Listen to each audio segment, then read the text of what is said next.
Tonight at 11, the Georgia National Guard is on standby as we speak as the governor declares a state of emergency. Just hours ago, Atlanta police says it's ready for possible protests following the shooting death of an activist at the future site of the Atlanta Public Safety Training Center. That in addition to the release of video tomorrow showing the 5 former Memphis police officers in what's alleged to be a violent beating of a man during a traffic stop.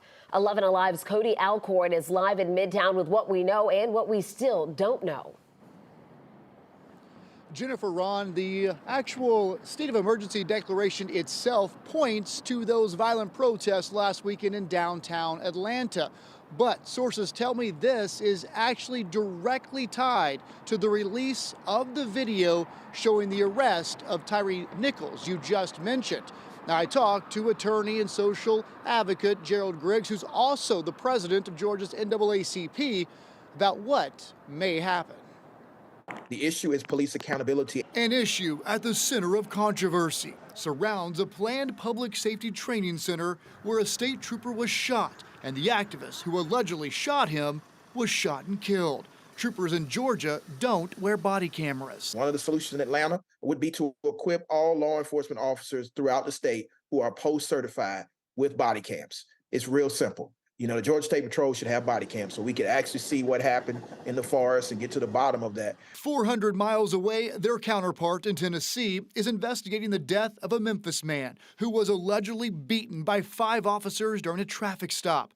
Tyre Nichols died 72 hours after he was pulled over by Memphis police. People are saying it's like Rodney King, but with a death.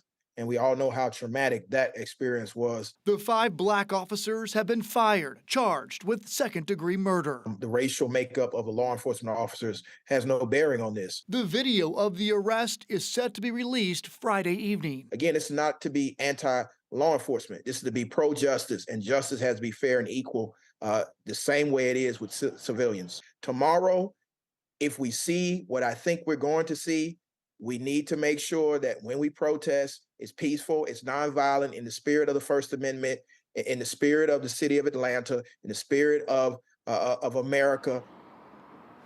Tonight, President Biden joined Nichols' family in calling for peaceful protest, saying violence is not acceptable. The APD also sent me a statement tonight that reads in part, quote, "We are closely monitoring the events in Memphis and are prepared to support peaceful protest in our city. We understand and share in the outrage surrounding the death of Tyre Nichols." We have that full statement right now at 11alive.com.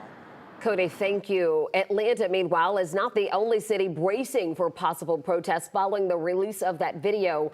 Police in Los Angeles, Minneapolis, Nashville, New York, and Washington, D.C. have all announced that they will be all hands on deck with law enforcement in those cities tomorrow night in case of any protests.